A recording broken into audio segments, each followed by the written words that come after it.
আল্লাহর আরশের নিচে ছায়া পাবেন।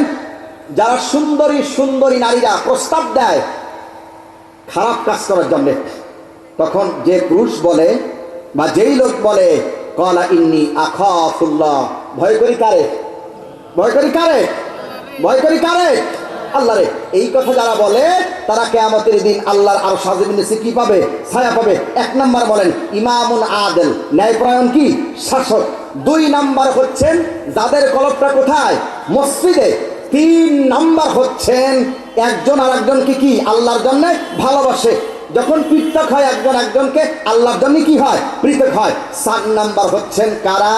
যারা সুন্দর সম্ভ্রান্ত নারীরা যখন কুপ্রস্তাব দেয় তখন বলে আমি ভয় করি কারে? আল্লাহরে। ভয় করি কারে? আল্লাহরে। আর আমরা কি ভয় করি? ও যুবক কান লাগান, আমরা কি ভয় করি আল্লাহরে? ভয় করি? আমরা ভয় করি না আল্লাহরে। গুনাহ করা সহজ, বলেন গুনাহ করা কি সহজ, কিন্তু গুনাহ করা সহজ, গুনাহ ছাড়া কঠিন। গুনাহ করা কি সহজ আর গুনাহ ছাড়া কি কঠিন। সম্মানিত যুবক ভাইয়ের আমার, সবচাইতে এখন বর্তমান যেটা গুনাহ হয় সেই গুনার নাম যদি আমি বলি, আমার হাতেটা দেখেন কি কতক্ষণ, এটা কি? এই মোবাইল। বিশ্বকবি আমাদের একজন কবি কাজী নজরুল ইসলাম বলেছেন বিশ্বটাকে দেখবে একদিন আপন হাতের মুঠায়। আবার তিনি দুঃখ করে বলছেন সামনেতে এগিয়ে চলেছি যত, পিছিয়েছি তত, সংখ্যাতে বেড়ে চলেছি মরা গরু আর ছাগলের মতন। আজকে যুবক তুমি চাইলে মোবাইল দিয়ে ভালো কিছু দেখতে পারো, আবার চাইলে যুবক তুমি মোবাইল দিয়ে খারাপ কিছু দেখতে পারো।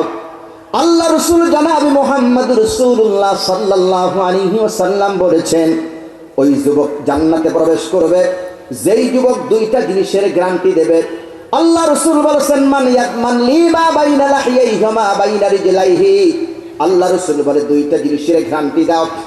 এক নাম্বার গ্যারান্টি হচ্ছেন এই দুই চোয়ালের মধ্যবর্তী অর্থাৎ জিহ্বাটার গ্যারান্টি দাও, আর দুই উরুর মাঝখানটাকে গ্যারান্টি দাও। আল্লাহ রসুল বলছেন যে ব্যক্তি দুই জিনিসের গ্যারান্টি দেবে, অর্থাৎ জিহ্বা এবং লজ্জাস্থানের যে ব্যক্তি গ্যারান্টি দেবে ওই ব্যক্তি আল্লাহ রাব্বুল আলামিনের জান্নাতে প্রবেশ করবে।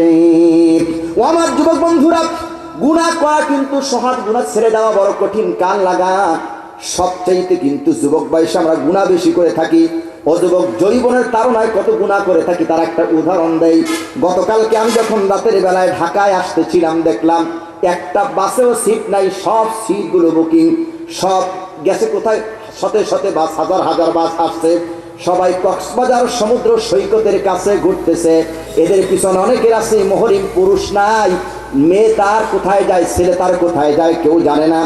আজকে কক্সবাজারের পরিবেশ নষ্ট হয়ে গেছে, সমুদ্র সৈকতের কাছে মানুষ যায়, গুনাহ করে, এত গুনাহ করে। হোস্টেলে গাড়িতে যেত পরিমাণ গুনাহ হচ্ছে যুবক, ওইখানে যারা যায় ম্যাক্সিমাম মানুষগুলো অবৈধ মানুষগুলো যায়। আমার মনে হয় আল্লাহর গজব যদি প্রথমে শুরু হয় তাহলে ওই কক্সবাজার সমুদ্র সৈকতের কাছ দিয়েই শুরু হবে। বুঝতে পারছেন? এই কক্সবাজার, এই চট্টগ্রাম আউলিয়াদের জমি, এখানে শুয়ে আছে না আউলিয়া।